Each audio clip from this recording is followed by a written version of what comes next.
Hello दोस्तों, मैं अविनाश कुमार सिंह फिर से एक नए वीडियो के साथ आपके सामने प्रस्तुत हो रहा हूं। यह वीडियो डेसिमल दशमलव भिन्न डेसिमल फ्रैक्शन से संबंधित सभी क्वेश्चन इसमें डिस्कस किए जाएंगे।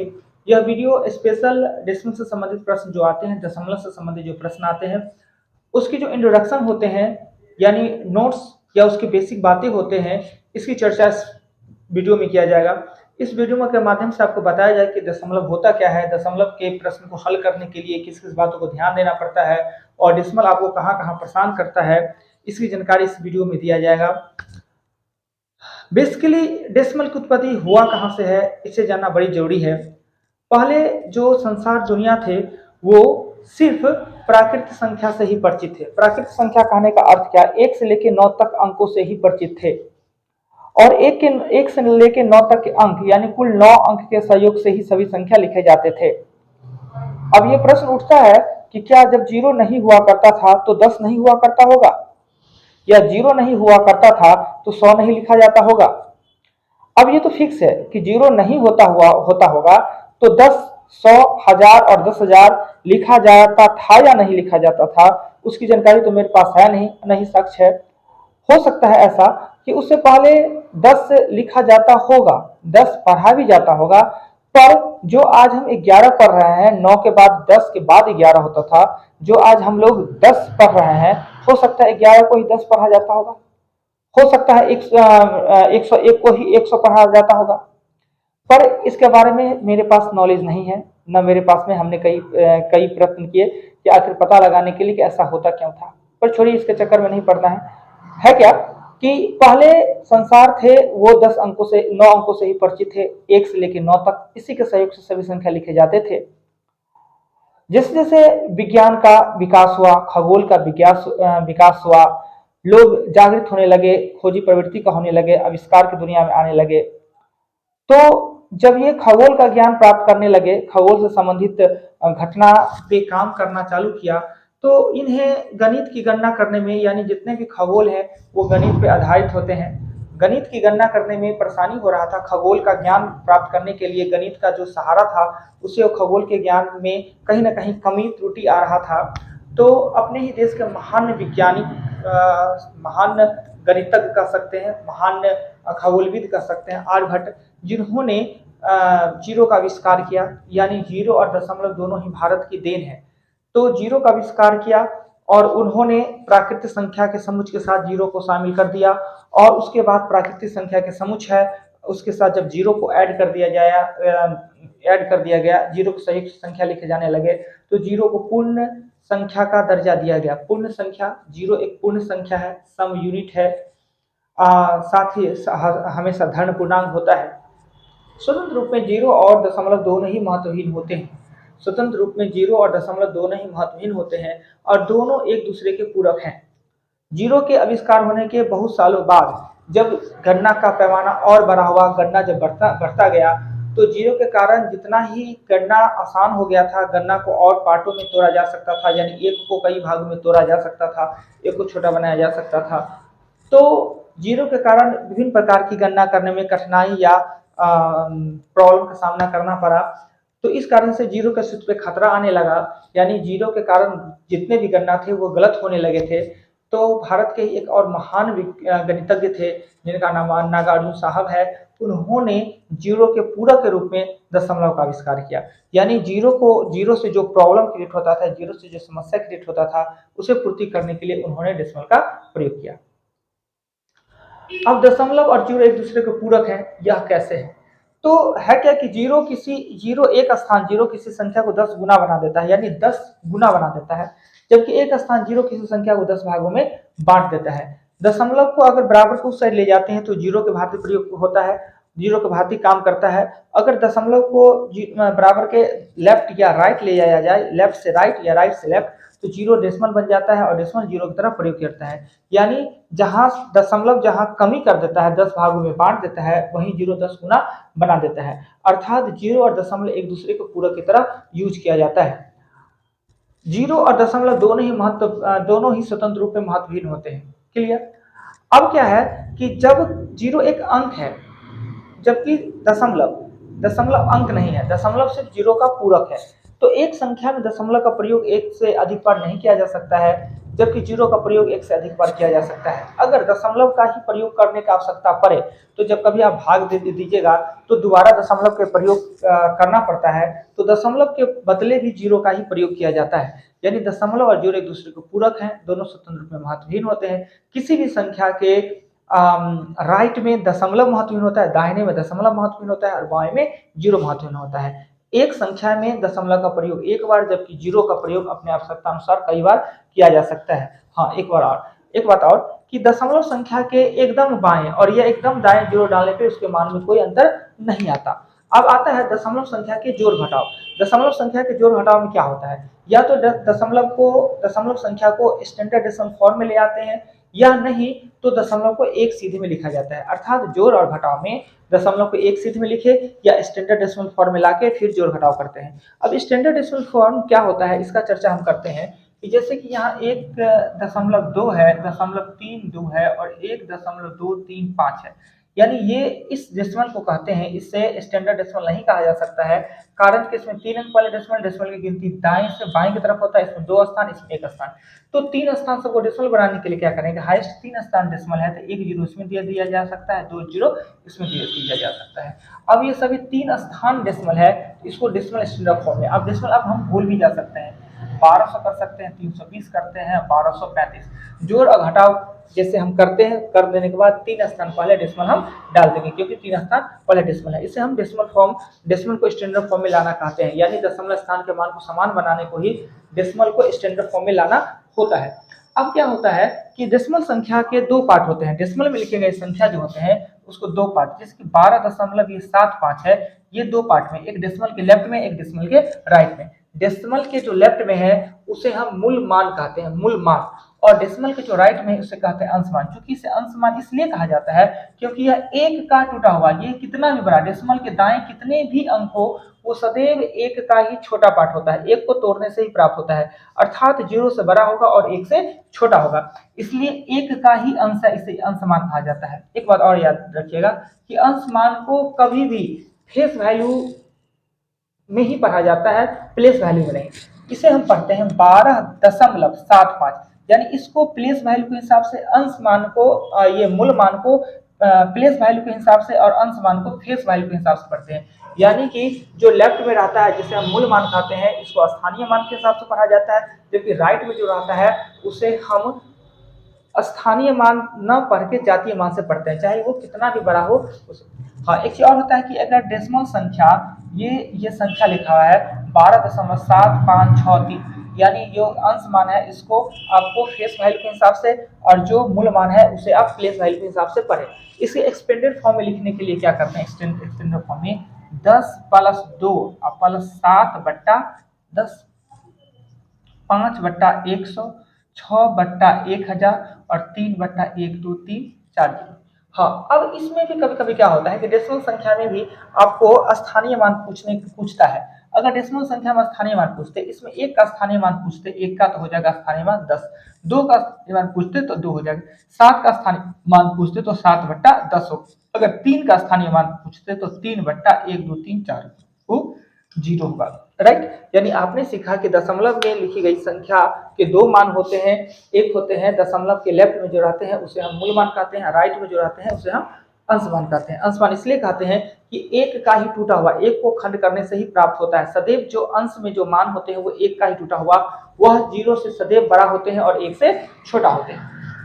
अब हमने बताया कि दशमलव संख्या के जोड़ घटाव में हम दशमलव स्थान के मान को क्या कहते हैं, आपस में जोड़ दशमलव संख्या एक सीध में लिखते हैं, या नहीं तो उसे स्टैंडर्ड डेसिमल फॉर्म में लाते हैं, फिर उसके बाद जोड़ घटाव करके उतना स्थान डेसिमल दे देते हैं।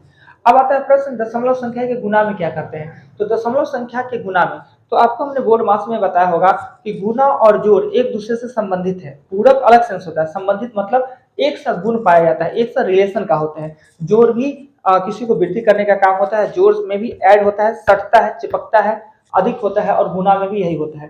गुना और जोड़ एक दूसरे से संबंधित है, वैसे ही भागा और माइनस एक दूसरे से संबंधित है। बहुत ऐसे प्रश्न देखिएगा, बहुत ऐसा जब आप घातांक करने में जाइएगा तो आधार सेम होने पर, आधार अगर मल्टीपल से जुड़ा हुआ है तो घात को प्लस कर दिया जाता है। यानी कहने का अर्थ क्या हुआ कि अगर दशमलव संख्या के गुना में दशमलव स्थान के मान को आपस में जोड़ दिया जाता है, वो कैसे जोड़ दिया जाता है ये देखा जाए।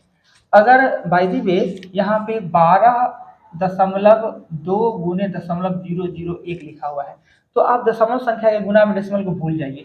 आप 122 देखिए और 1 देखिए, गुना करेंगे तो 122 होगा। 3 स्थान इसमें, 1 स्थान इसमें, यानी 4 स्थान पहले आप डेसिमल दे सकते हैं। कभी कभी आप अगर 0.01 लिखते हैं या 0.1 लिखते हैं, क्या ये दोनों में से एक सही एक गलत है? ऐसी बात नहीं है, दोनों का दोनों सही है, पर ज्यादा परफेक्ट ये है, ये लिखना चाहिए कि डेसिमल के बाद जीरो देना, यानी स्वतंत्र रूप में तो महत्वहीन होता है, उसका कोई महत्व नहीं है, फिर भी डेसिमल किसी भी अंक के लेफ्ट में महत्व होता है, राइट में वो महत्वहीन होता है। दोनों लिखिएगा, इस पर कोई डिस्कस नहीं है कौन सही है कौन गलत है, पर ज्यादा अच्छा यही होता है कि डेसिमल से पहले आप जीरो लगा ले। अगर विदाउट जीरो भी लिखते हैं तो वो गलत नहीं होगा। यानी आपने सीखा दशमलव संख्या के गुना में दशमलव स्थान के मान को आपस में जोड़ दिया जाता है। अगर बाय द वे ये ऐसा रहता कि 0.122 अगुने 100 रहता, ऐसा रहता, तो आप क्या कीजिए कि दशमलव और जीरो एक दूसरे को पूरक होते हैं, यानी 122 को आपको 100 से गुना करना है, 3 स्थान पहले दशमलव, 2 स्थान पहले जीरो, यानी दशमलव जीरो को खा जाता है, यानी उसको मैनेज कर देता है। तो आपको 122 लिखना है और एक अंक पहले दशमलव देना है, आपका आंसर हो जाना है। यानी दशमलव संख्या के गुना में दशमलव स्थान के मान के आपस में जोड़ दिया जाता है, अगर जीरो के साथ से गुना। या ऐसे भी कहा जा सकता है कि अगर किसी दशमलव संख्या को 10 के घात से गुना किया जाए तो दशमलव उतने ही स्थान दाएं खिसक सकते हैं जितना कि घात हो। जैसे कि अगर हमने यह पॉइंट अभी आपके साथ चर्चा किया कि जब किसी दशमलव संख्या को 10 के घात से, 10 के घात में यानी इसका मतलब 10 के पावर 2, यानी 10 के घात से गुना किया जाता है तो दशमलव उतने ही स्थान दाएं खिसक सकते हैं जितने की घात। अगर इसका घात क्या होगा 2, तो 2 स्थान दाएं खिसका देंगे तो 12.2 आपका आंसर हो जाएगा। या ऐसे भी कहा जा सकता है कि दशमलव और जीरो को आप भूल जाइए, गुना में 122 को 1 से गुना करने पर 122 आया, 3 स्थान दशमलव, 2 को जीरो मेकअप करके 1 स्थान पहले डेसिमल हो गया, यानी दशमलव संख्या के गुना में दशमलव स्थान के मान को आपस में जोड़ दिया जाता है। दशमलव संख्या के घटाव में क्या करते हैं? दशमलव संख्या के घटाव में, दशमलव संख्या के घटाव में दशमलव स्थान के मान को आपस में घटा दिया जाता है। जैसे 1, 2 और भागा दशमलव 2 दिया है तो आपको डेसिमल जीरो को भूल जाना है। 12 को 2 से भागा दिए 6, 2 स्थान में से 1 स्थान घटा लेंगे तो 1 स्थान पहले डेसिमल। अगर दशमलव 0.0001 रहता और भागा दशमलव 0.2 रहता तो क्या करते? फिर हम डेसिमल जीरो को भूलते, 12 को 2 से दे देते तो हो जाता 6, 5 स्थान में से 3 स्थान घटा देंगे तो 2 स्थान पहले डेसिमल हो जाता। अगर बाई द वे 0.12 और 0.0002 ये रहे तो क्या होगा? तो फिर हमको डेसिमल जीरो को भूल जाना है। 12 में से 12 को 2 से भागा देंगे तो आना है 6, ये 2 स्थान है, ये 4 स्थान, 2 में से 4 नहीं घट रहा है, यानी 2 को अतिरिक्त हो रहा है, अतिरिक्त हो रहा है तो जीरो देंगे, घट रहा है तो डेसिमल, अब बढ़ रहा है तो जीरो। तो आपने क्या सीखा कि दशमलव संख्या के जोड़ घटाव में दशमलव को एक सीधे में लिखे, या नहीं तो उसे स्टैंडर्ड डेसिमल फॉर्म में ले आवे। गुना में क्या करें? दशमलव स्थान के मान को जोड़ दे। भाग में क्या करें? दशमलव स्थान के मान को आपस में घटा दे। एक और बात कि अगर किसी भी दशमलव संख्या को 10 के घात से गुना किया जाता है तो गुना करने पर संख्या बड़ा होता है, यानी डेसिमल जितना दाएं खसके संख्या उतना ही बड़ा, डेसिमल जितना बायां खसके संख्या उतना ही छोटा। यानी किसी भी दशमलव संख्या को 10 के घात से गुना किया जाए तो दशमलव उतने स्थान दाएं खिसक सकते हैं जितना कि घात हो। जब किसी दशमलव संख्या को 10 के घात से भाग दिया जाए तो दशमलव उतने स्थान बाएं खिसक सकते हैं जितना कि घात हो। यानी भागा करने पर संख्या छोटा होता है, डेसिमल बायां जाने पर संख्या छोटा होता है, डेसिमल दायां जाने पर संख्या बड़ा होता है। ये बात, इतना बात ध्यान में रखना है। उसके बाद आता है, उसके बाद क्या होता है? परमेय और अपरमेय संख्या। परमेय और अपरमेय संख्या का चर्चा इसमें इसलिए जरूरी है कि परमेय हम कहते हैं कि वह सभी संख्या जो नंबर लाइन पे अंकित हो, सभी परमेय संख्या होते हैं, सभी को पी बाई क्यू के रूप में लिखा जा सकता है।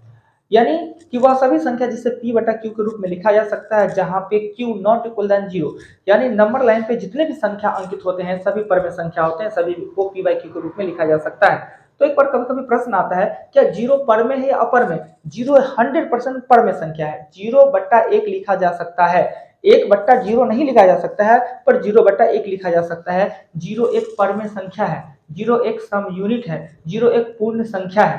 ठीक, इतना सारा जीरो हमेशा धनात्मक होता है, ये सारी बातें जीरो पे लागू होता है। स्वतंत्र रूप में जीरो महत्वहीन होता है, जीरो एक अंक है पर स्वतंत्र रूप में वो महत्वहीन होता है। अब आते हैं अपरमेय संख्या। अपरमेय संख्या दो ही होते हैं, एक रूट में दी गई संख्या जिसे रूट से बाहर नहीं निकाला जा सके, रूट में दी गई संख्या जिसे रूट से बाहर नहीं निकाला जा सके, और दूसरा अपरिमेय संख्या होता है वो होता है पाई। यानी रूट में जो भी संख्या दिया हुआ है, रूट में x दिया है, रूट में y दिया है, रूट में z दिया है, ये सभी संख्या होते हैं अपरिमेय। दूसरा क्या होता है कि पाई, पाई होता है अपरिमेय और परिमेय, जबकि 22/7 होता है वो परिमेय होता है, परिमेय। रूट अपरिमेय संख्या है जबकि रूट का मान 22/7 है वो परिमेय। तो आखिर ऐसा कैसे होगा कि रूट अपरिमेय संख्या है और 22/7 परिमेय? तो ऐसा इसलिए होता है कि जो पाई का जो मान है वो 100% शुद्ध मान नहीं है। पाई का जो ये मान है ये 100% शुद्ध मान नहीं है। पाई का मतलब होता है परिधि बटा व्यास। पाई का अर्थ होता है परिधि और व्यास के अनुपात को ही हम पाई कहते हैं। तो आखिर हम ये परिमेय अपरिमेय का चर्चा इस डेसिमल में क्यों किए? क्योंकि परिमेय अपरिमेय से संबंधित क्वेश्चन आते हैं। आते क्या है कि अपरिमेय संख्या को जब आप हल कीजिएगा तो कभी वो शांत नहीं होता है, जबकि परिमेय संख्या को जब हल कीजिएगा तो परिमेय संख्या में क्या होता है कि जो भी पी बाई क्यू के रूप में लिखा गया है, पी बाई क्यू के रूप में परिमेय संख्या लिखा गया है, तो क्या होगा, या तो यह पूरा पूरा पूर्णतः विभक्त हो जाएगा, या तो यह दशमलव के 2-3 अंक चलने के बाद शांत हो जाएगा, या नहीं तो क्या होता है कि ये इनफाइनाइट तक जाता है, पुनरावृत्ति होने का एबिलिटी इसमें आ जाता है। जैसे 100/3 को अगर भागा देते हैं तो 33.333 डॉट डॉट डॉट आता रह जाएगा। तो डॉट डॉट डॉट जो आता रहता है, जो अंक बार बार आता है उसे सूचित करने के लिए हम रैखरी दे देते हैं। डेसिमल के दाएं तरफ ही रैखरी पड़ता है और जो अंक बार बार आ जाता है, रिपीटेशन होता है, वो सारे अंक पे रैखरी पड़ता है। अब आते हैं रैखरी। रैखरी दो, रैखरी कहाँ से उत्पत्ति हुआ आपने सीख लिया। रैखरी दो प्रकार के होते हैं, एक होता है मूल मान रैखरी, एक होता है मूल मान और दूसरा होता है अंश मान। अंश मान रैखरी, मूल मान रैखरी का मतलब होता है 2 पर रैखरी 7 8 प्लस 3 पर रैखरी 9 8। इस रैखरी को कहते हैं मूल मान रैखरी। ये पुनरावृत्ति का नियम इसमें लागू नहीं होता है कि पुनरावृत्ति हो रहा है इसलिए। अंश मान रैखरी जो होता है 2.73 3 पर रैखरी प्लस 3.9898 का रैखरी, इस रैखरी को कहते हैं, ये कहते हैं अंशमान रैखरी। अंशमान रैखरी का अर्थ होता है कि जब किसी भी भिन्न को पी बाई क्यू से डेसिमल रूप में लाया जाता है तो जो अंक पुनरावृत्ति हो, अंश में जो अंक पुनरावृत्ति हो, अंश मान में जो अंक पुनरावृत्ति होता है उसे दर्शाने के लिए, उसे दिखाने के लिए हम रैखरी का प्रयोग करते हैं।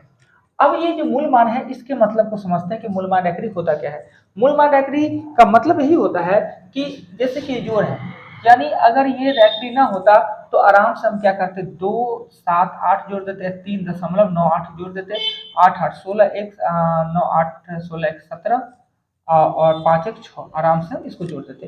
तो इस रैखरी का अर्थ क्या होता है कि इस रैखरी के ये मूल मान रैखरी कहलाता है। मूल मान रैखरी का अर्थ क्या होता है कि मूल को मूल के साथ जोड़िए और अंश को अंश के साथ जोड़िए। यानी मूल को एक बार जोड़ेंगे तो हम 5 लिख लेंगे, अंश को जोड़ेंगे कितना है 98 है, अंश को जोड़ लेंगे तो 8 2 16 9 17 1 16, यानी अंश को अंश के साथ जोड़िए। यानी अंशमान सॉरी मूल मान रैखरी का मतलब होता है मूल को मूल के साथ जोड़े और अंश को अंश के साथ जोड़े, और अंश को जोड़ने से जो मूल प्राप्त हो जाए, अंश को जोड़ने से जो मूल प्राप्त हो जाए, ये मूल प्राप्त हो जाए उसे मूल में से माइनस कर ले रहे हैं। यानी 4 पर रैखरी 0.66 आपका आंसर। ये जोड़ना हम सही जोड़े हो तो 7 होगा, सॉरी सॉरी 8 और 16 का 6 हाथ में 1 और 9 7 16 1 17, यानी कि 7 6 होगा। यानी मूल मान रैखरी का मतलब ये होता है कि मूल को मूल के साथ जोड़े और अंश को अंश के साथ जोड़े, और मूल को जोड़ने से जो है लिखेंगे, अंश को जोड़ने से जो मूल प्राप्त होता है उसे मूल में से माइनस कर लेंगे। अब दूसरा आता है अंशमान रैखरी। क्या होता है अंशमान रैखरी? अंशमान रैखरी जो आप देख रहे हैं इसे कहते हैं अंशमान रैखरी। अंशमान रैखरी के भी सॉल्व करने के दो विधि होते हैं। पहले तो अगर ये स्टैंडर्ड स्टैंडर्ड रैखरी हो तो कोई प्रॉब्लम ही नहीं। स्टैंडर्ड रैखरी का मतलब होता है कि डेसिमल के बाद समान अंक और समान समान अंक पर ही रैखरी चढ़ा हुआ। ये स्टैंडर्ड रैखरी नहीं है। अगर बाय द वे ये एक ही रैखरी रहता तो क्या करते हैं, इसे कहता है कि भिन्न के रूप में लिखे, यानी 2.73 को भिन्न के रूप में लिखे।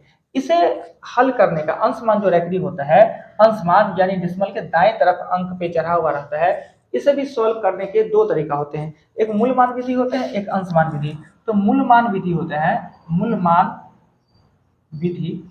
मूल मान विधि जो होता है, मूल मान विधि में क्या कहा जाता है कि हम 2 7 3 में से जिस पे रैखरी हो उसके लिए 9। 9 का प्रयोग इसलिए करते हैं कि एक अंक के सबसे बड़ा भाजक होता है वो 9 होता है। 9 बिना रैखरी के लिए हम 0। अगर टोटल मूलमान विधि से बना रहे हैं तो सबको लिख रहे हैं, तो बिफोर वाले रैखरी से बिफोर वाले सभी अंकों इसमें से हम माइनस कर देंगे। यानी कि 13 में से 7 जाएगा तो 6 हो जाएगा, और 6 में से 2 जाएगा तो 4 हो जाएगा, और 246 हो जाएगा 90। काटेंगे, छोटा कर देंगे, लिख देंगे। इस विधि को हम कहते हैं मूलमान विधि। मूलमान विधि का अर्थ होता है कि मूल को लेके काम करें। मूलमान विधि में होता है मूल को साथ में लेके काम करें। दूसरा विधि होता है वो होता है इसका अंशमान विधि। अंशमान विधि का मतलब क्या होता है कि मूल से हमको कोई लेना देना है ही नहीं, मूल को हटा दिया अलग, और ये 73 लिखेंगे। रैखरी के लिए 9 बिना रैखरी, डेसिमल के दाएं तरफ, अंशमान में, मूल से नहीं। मूल के लिए 9 और 0 नहीं देते हैं, अंश के लिए देते हैं। और हम रैखरी के लिए 9, विदाउट रैखरी के लिए हम 0 का प्रयोग करते हैं, और रैखरी से जो बिफोर अंक है उससे इसमें से घटा देंगे। तो 2 प्लस ये 13 में से 7 जाएगा तो 6 66 हो जाएगा ना, और यहाँ हो जाएगा 90। अगर इसको काटने का मन है तो काटिए, 11 छक्का 4 15 छक्का 90। जब इसको करेंगे तो 15 दूना 30, और ये हो जाएगा आपको 41/15। पिछले वाले क्वेश्चन को भी हमने पूरा सॉल्व नहीं किया, उसको भी छोटा किया जाता तो 41/15 आएगा। अगर आप 41 को 15 से भाग दे तो 2.7333 आता रह जाएगा। नहीं हो तो आप चेक कर सकते हैं कैलकुलेटर पे भाग देके। यानी रैखरी 2 प्रकार के होते हैं, एक होते हैं मूलमान रैखरी, एक होते हैं अंशमान रैखरी।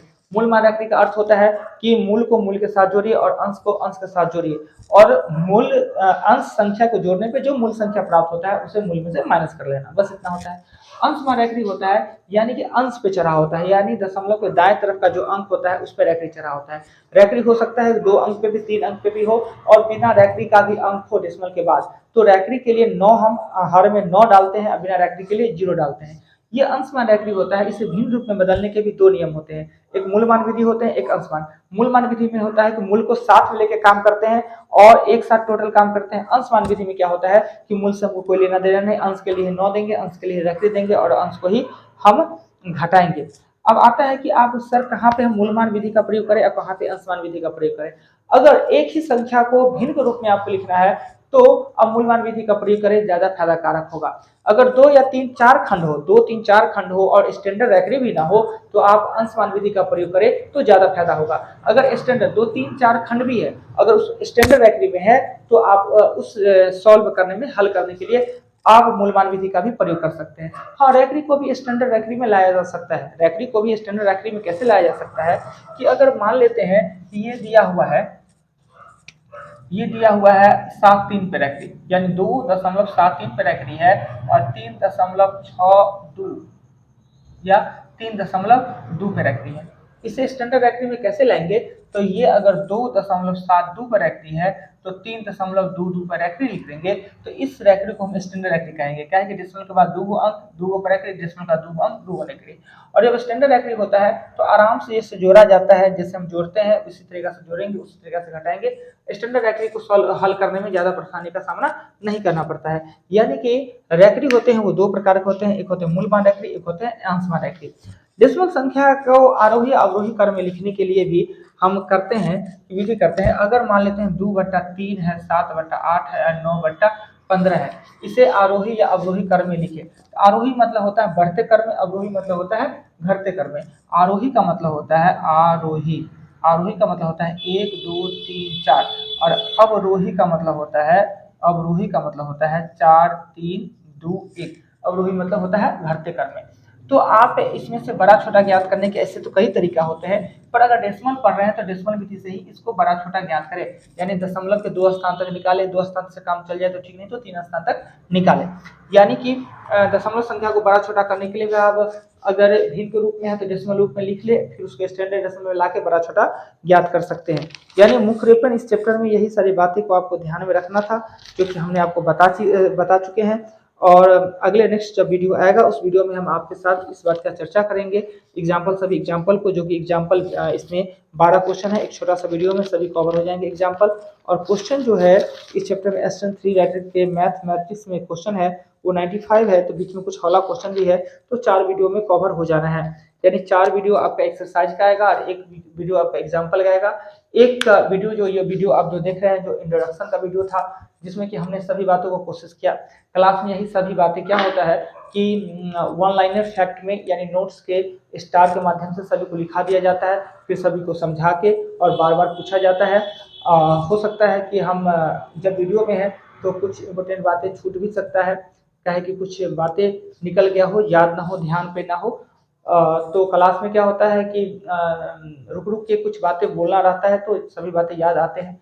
परंतु कोई बात नहीं, अगर बाय द वे कुछ नोट्स या कोई बात पे हम चर्चा नहीं कर पाए हो तो उसके लिए एक उपाय है कि जब हम एक्सरसाइज को सॉल्व करते रहे या डेसिमल को एक्सरसाइज को सॉल्व करें, या नहीं तो एक्सरसाइज के अलावा जब हम एग्जाम्पल को सॉल्व करें तो उस समय अगर नोट्स हमें ध्यान में आता है, याद आ जाता है, आवश्यकता रहता है तो हम स्टार्ट देके लिखेंगे भी, और आप अपने कॉपी या अपने डायरी में भी उसको नोट डाउन करके और उसी का अप्लाई करें इसको हल करने में। यानी कि यह जो वीडियो है जो आपके पास पहुंच रहा है ये डेसिमल के इंट्रोडक्शन से संबंधित है। हाँ, बहुत सारी बातें और थोड़ा-सा लॉन्ग वीडियो हो सकता था और कुछ बातें हैं, कुछ पॉइंट हैं जिसको हम बेहतरीन तरीके से समझा सकते थे। पर वीडियो बड़ा ना हो जाए इस कारण से हम कोशिश करते हैं कि हर वीडियो है वो 20 से 25 मिनट का ही हो, उससे ज़्यादा होने पर बोरिंग फील होने लगेगा उतना ज़्यादा टाइम को देखते रहना मोबाइल को। तो इस वीडियो के लिए तत्काल इतना ही, और नेक्स्ट बहुत जल्द ही सभी वीडियो जो कि डेसिमल से संबंधित है वो आपको इसी चैनल पे सी हब एमआरसी के नाम से जो मेरा चैनल है इसी पे प्रोवाइड हो जाएगा। अगर आप लोगों के मित्र सर्किल, दोस्त, रिलेशन में बच्चे पढ़ने चाह रहे हैं, कंपटीशन से जुड़ना चाह रहे हैं, तो आपको चाहिए कि अगर मेरा वीडियो पसंद आवे, मेरा कंटेंट पसंद आवे, मेरे पढ़ाने का स्टाइल पसंद आवे, तो आप इस चैनल का लिंक उनको शेयर कीजिए और आप भी फ़ायदा उठाएँ और अपने समाज का भी कल्याण करें। हाँ, जितना हो सके मेरे माध्यम से उतना लोगों के पास मेरा वीडियो पहुँच जाए, और अगर कोई इंक्वायरी हो या कोई क्वेश्चन हो या कोई डाउट हो तो आप मैसेज करके या आप ऐसे ऑफलाइन तो संभव नहीं है, पर कमेंट बॉक्स में भी अपनी समस्या को लिखें, और हम हर वीडियो में बताते हैं कि अगर कमेंट में जो समस्या आप लिखते हैं या कोई डाउट रहता है या कोई सुझाव आपका है तो हम अगले वीडियो में कोशिश करेंगे हम उसका समाधान करें, उससे हम आपके सामने में प्रस्तुत करें, उस प्रॉब्लम को दूर करने का कोशिश करें। इस वीडियो के लिए इतना ही। धन्यवाद।